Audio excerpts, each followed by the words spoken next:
ప్రతి సంవత్సరం Feb 14th రాగానే ప్రపంచమంతా ఎరుపు రంగులతో మారిపోతుంది.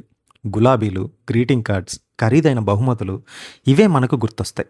కానీ ఈ రంగుల వెనుక, ఈ అలంకరణ వెనుక ఒక భయంకరమైన గతం ఉందని మీకు తెలుసా? వాలంటైన్స్ డే అంటే కేవలం ప్రేమ పంచుకోవడమే కాదు. ఒక చక్రవర్తి అహంకారానికి వ్యతిరేకంగా ఒక పూజారి చేసిన పోరాటం. ఒక ప్రాణత్యాగం. ఇవాళ మనం సెయింట్ వాలంటైన్ అసలు కథ ఏంటో తెలుసుకుందాం. కథ క్రీస్తు శకం 3వ శతాబ్దంలో మొదలవుతుంది. అప్పుడు రోమ్ నగరానికి క్లాడియస్ అనే క్రూరమైన చక్రవర్తి పరిపాలించేవాడు. అతనికి ఓ వింత నమ్మకం ఉండేది. పెళ్ళైన పురుషుల కంటే ఒంటరిగా ఉన్న పురుషులే యుద్ధంలో బాగా పోరాడగలరని, కుటుంబం ఉంటే సైనికులు బలహీనపడతారని అతను భావించాడు. అందుకే తన రాజ్యంలో యువకులు ఎవరు పెళ్లి చేసుకోకూడదని ఒక అరాచకమైన చట్టం తీర్చాడు. దీనివల్ల వేలాది మంది ప్రేమికులు విడిపోయారు. రాజ్యంలో ఎక్కడ చూసినా నిరాశ. కానీ ఆ చీకటి రోజుల్లో ఒక వెలుగులా కనిపించాడు ఒక వ్యక్తి. ఆయనే సెయింట్ వాలంటైన్. వాలంటైన్ ఓ క్రైస్తవ పూజారి. చక్రవర్తి అజ్ఞాన ప్రేమకు, దేవుడికి వ్యతిరేకమని ఆయన నమ్మాడు. అందుకే ప్రాణాలకు తెగించి ఒక సాహసం చేశాడు.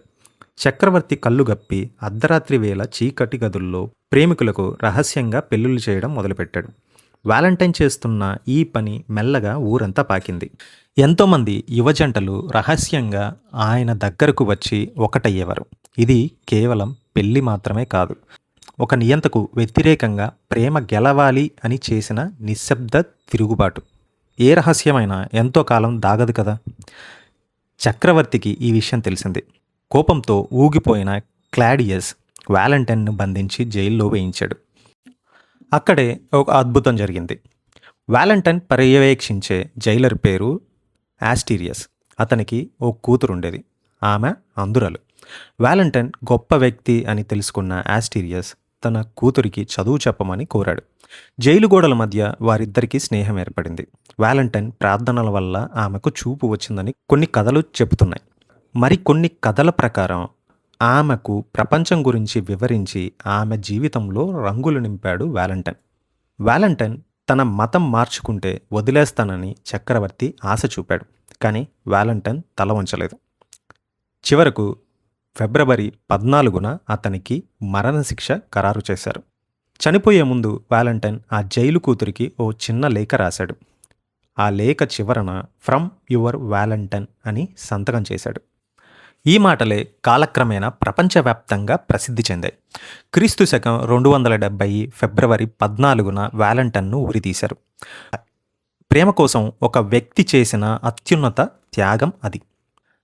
అందుకే ఫ్రెండ్స్, వాలంటైన్స్ డే అంటే కేవలం ఖరీదైన గిఫ్ట్లు ఇవ్వడం కాదు, అణిచివేత ఉన్న చోట ప్రేమను నిలబెట్టడం. ఒక నియంతను ఎదిరించి ఇద్దరు వ్యక్తులను ఒకటవ్వడానికి తన ప్రాణాలను అర్పించిన ఒక మహనీయుడి జ్ఞాపకం. ఈసారి మీరు ప్రేమను వ్యక్తపరిచేటప్పుడు దాని వెనుక ఉన్న ఈ రక్తసిక్తమైన పవిత్రమైన చరిత్రను గుర్తుంచుకోండి. This is Ravi Shastri. Thank you for watching.